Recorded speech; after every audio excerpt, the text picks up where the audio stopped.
Under normal conditions, a whole person has a decided advantage over a handicapped one, but out in deep space, the normal may be reversed, for humans at any rate. Stina of the Spaceways. That sounds just like a corny title for one of the Stellar Veto spreads. I ought to know. I've tried my hand at writing enough of them. Only this Stina was no glamour babe. She was as colorless as a lunar plant. Even the hair netted down to her skull had a sort of grayish cast. And I never saw her but once draped in anything but a shapeless and baggy gray spaceall. Stina was strictly background stuff, and that is where she mostly spent her free hours, in the smelly, smoky background corners of any stellar port dive frequented by free spacers.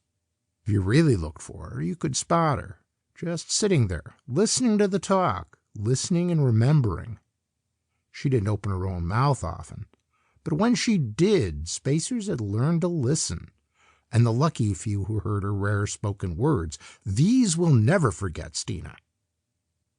She drifted from port to port. Being an expert operator on the big calculators, she found jobs wherever she cared to stay for a time, and she came to be something like the masterminded machines she tended, smooth, gray, without much personality of her own.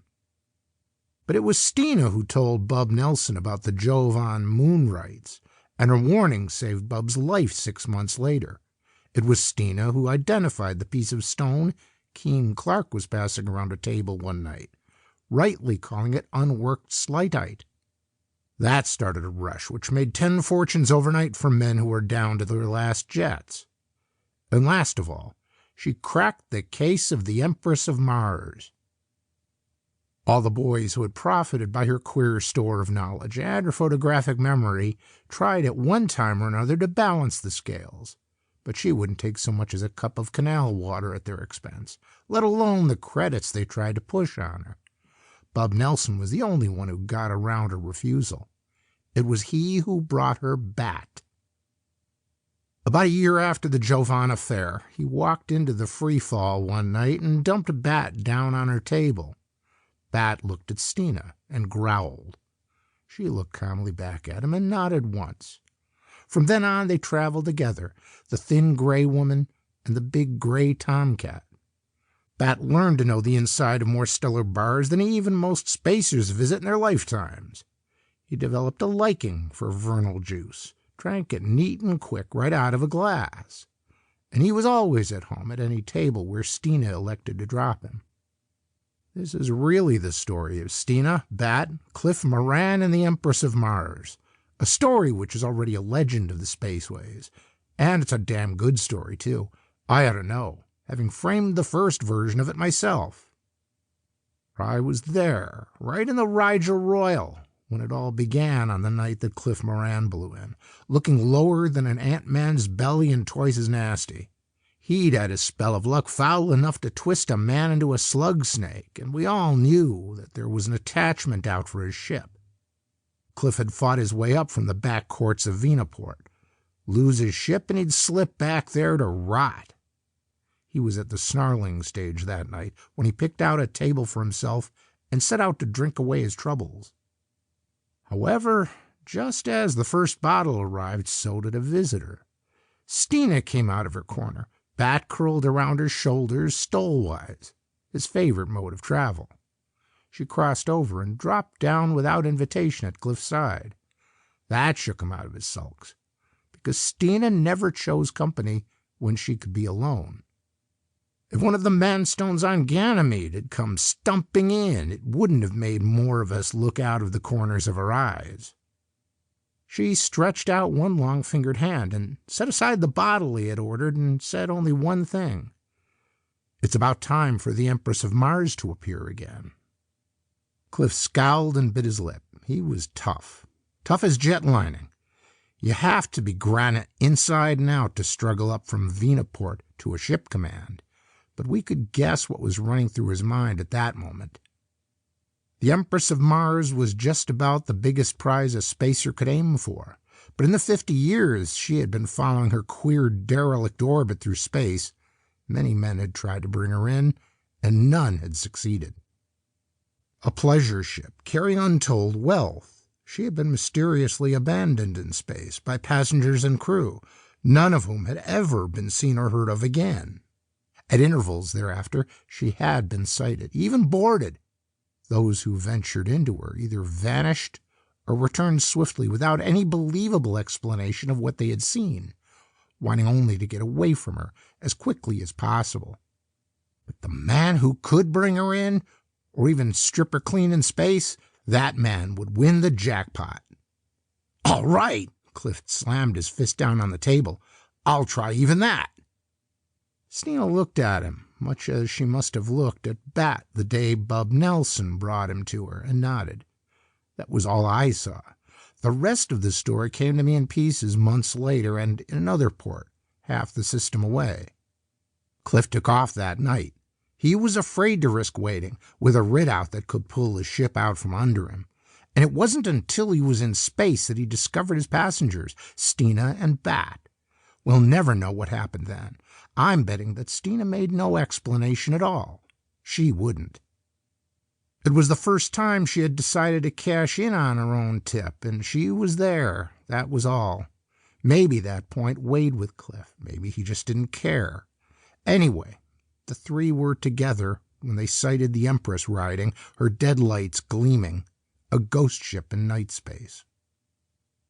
She must have been an eerie sight, because her other lights were on too, in addition to the red warnings at her nose.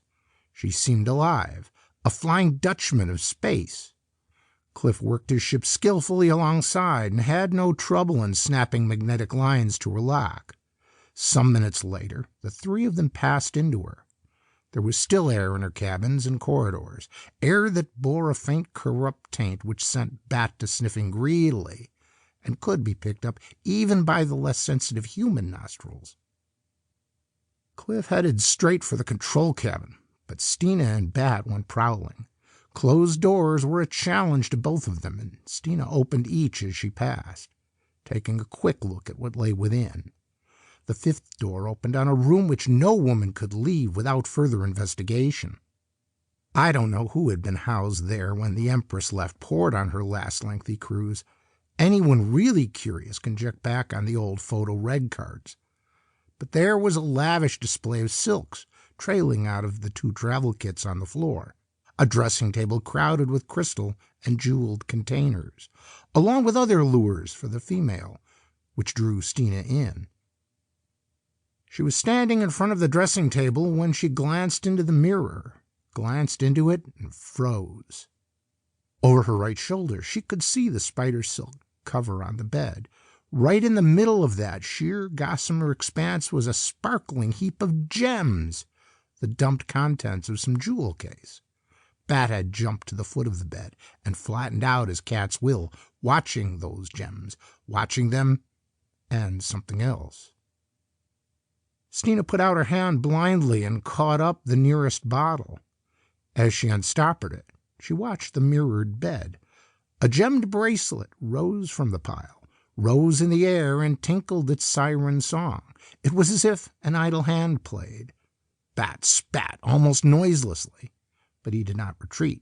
Bat had not yet decided his course. She put down the bottle. Then she did something which perhaps few of the men she had listened to through the years could have done.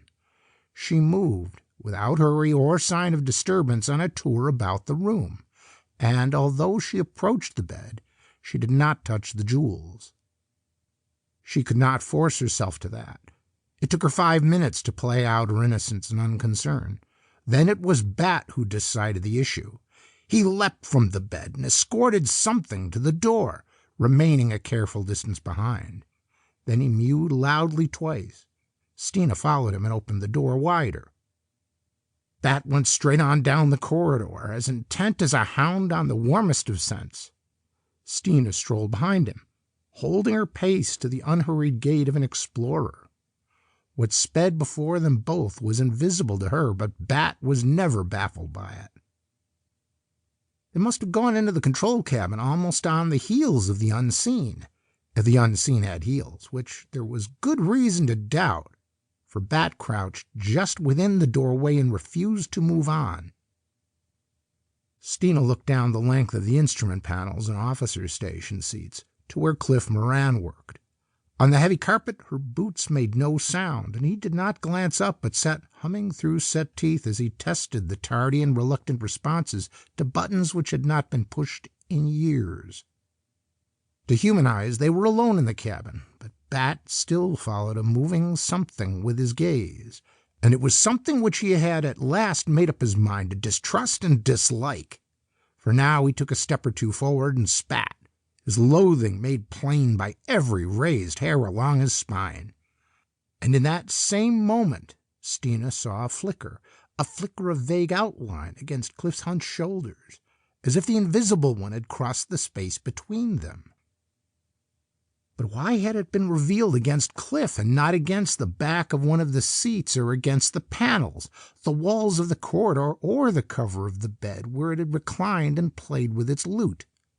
What could Bat see? The storehouse memory that had served Stina so well through the years clicked open a half-forgotten door. With one swift motion she tore loose her space-all and flung the baggy garment across the back of the nearest seat. Bat was snarling now, emitting the throaty, rising cry that was his hunting song. But he was edging back towards Stina's feet, shrinking from something he could not fight, but which he faced defiantly. If he could draw it after him, past that dangling space-all, he had to. It was their only chance. What the? Cliff had come out of his seat and was staring at them. What he saw must have been weird enough. Stina, bare-armed and shouldered, her usually stiffly netted hair falling wildly down her back. Stina watching empty space with narrowed eyes and set mouth, calculating a single wild chance. Bat, crouched on his belly, retreating from thin air step by step and wailing like a demon. "Toss me your blaster," Stina gave the order calmly, as if they still sat at their table in the Rigel Royal. And as quietly Cliff obeyed. She caught the small weapon out of the air with a steady hand, caught it and leveled it. "Stay just where you are," she warned. "Back, Bat. Bring it back." With a last throat-splitting screech of rage and hate, Bat twisted to safety between her boots. She pressed with thumb and forefinger, firing at the space-halls. The material turned to powdery flakes of ash, except for certain bits which still flapped from the scorched seat, as if something had protected them from the force of the blast. Bat sprang straight up in the air with a scream that tore their ears. "What?" began Cliff again. Stina made a warning motion with her left hand. "Wait." She was still tense, still watching Bat. The cat dashed madly around the cabin twice, running crazily with white-ringed eyes and flicks of foam on his muzzle. Then he stopped abruptly in the doorway, stopped and looked back over his shoulder for a long silent moment. He sniffed delicately. Stina and Cliff could smell it too now. A thick oily stench which was not the usual odor left by an exploding blaster shell. Bat came back, treading daintily across the carpet, almost on the tips of his paws. He raised his head as he passed Stina, and then he went confidently beyond to sniff, and spit twice at the unburned strips of the space-all. Having thus paid his respects to the late enemy, he sat down calmly and set to washing his fur with deliberation. Stina sighed once and dropped into the navigator's seat. "Maybe now you'll tell me what in the hell's happened," Cliff exploded as he took the blaster out of her hand. "Gray," she said dazedly. "It must have been gray, or I couldn't have seen it like that. I'm colorblind, you see. I can only see shades of gray. My whole world is gray. Like Bat's. His world is gray too, all gray. But he's been compensated for. He can see above and below our range of color vibrations, and apparently so can I." Her voice quavered as she raised her chin with a new air Cliff had never seen before, a sort of proud acceptance. She pushed back her wandering hair, but she made no move to imprison it under the heavy net again. "That is why I saw the thing when it crossed between us. Against your spaceall, it was another shade of gray, an outline. So I put out mine and waited for it to show against that. It was our only chance, Cliff. It was curious at first, I think, and it knew we couldn't see it, which is why it waited to attack. But when Bat's actions gave it away, it moved. So I waited to see that flicker against the spaceall, and then I let him have it. It's really very simple. Cliff laughed a bit shakily. But what was this gray thing? I don't get it. I think it was what made the Empress a derelict. Something out of space, maybe, or from another world somewhere. She waved her hands. It's invisible because its color is beyond our range of sight. It must have stayed in here all these years, and it kills, it must, when its curiosity is satisfied. Swiftly, she described the scene in the cabin and the strange behavior of the gem pile which had betrayed the creature to her. Cliff did not return his blaster to its holder. Any more of them on board, do you think? He didn't look pleased at the prospect. Stina turned to Bat. He was paying particular attention to the space between two front toes in the process of a complete bath. I don't think so, but Bat will tell us if there are. He can see them clearly, I believe. But there weren't any more, and 2 weeks later, Cliff, Stina, and Bat brought the Empress into the lunar quarantine station. And that is the end of Stina's story, because, as we have been told, happy marriages need no chronicles. And Stina had found someone who knew of her gray world and did not find it too hard to share with her. Someone besides Bat. It turned out to be a real love match. The last time I saw her, she was wrapped in a flame-red cloak from the looms of Rigel and wore a fortune in Jovan rubies blazing on her wrists. Cliff was flipping a 3-figure credit bill to a waiter, and Bat had a row of Vernal juice glasses set up before him. Just a little family party out on the town.